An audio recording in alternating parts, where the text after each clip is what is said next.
It is narrated that al-Mu'mineen, Sayyiduna Aisha Siddiqa radiyallahu ta'ala narrates that once the merciful Prophet sallallahu ta'ala was lying on his bedding with my shawl around him. During this time, Amir al-Mu'mineen Sayyidina Hazrat Abu Bakr Siddiq radiyallahu ta'ala sought permission from Allah's Messenger to enter. And the Prophet of Allah sallallahu ta'ala gave him permission and he fulfilled his need. And then Sayyidina Hazrat Umar Farooq radiyallahu ta'ala, he also sought permission and he granted him his permission and he fulfilled his need and he left. Whilst the Holy Prophet sallallahu ta'ala remained in this state in the same shawl. Then Sayyidina Hazrat Usman Ghani radiyallahu ta'ala sought permission from him and he sat up and he said to Sayyida Aisha Siddiqa radiyallahu ta'ala, take your shawl and cover yourself with it. Then Sayyidina Usman Ghani radiyallahu ta'ala, he had his need fulfilled and he also left.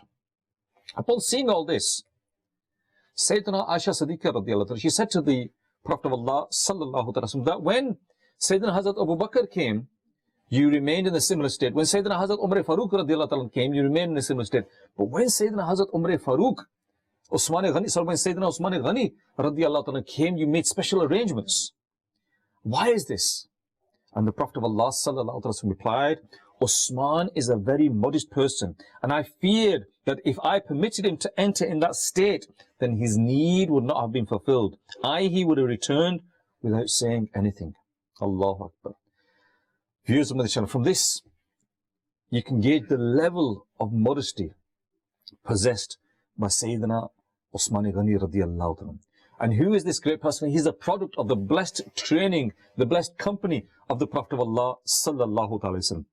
And it was to such an extent that the Holy Prophet sallallahu ta'ala wasallam himself, an embodiment of modesty himself, would honor his modesty. And even the infallible angels of Allah azza wa jal would feel shy in front of him. Allahu Akbar.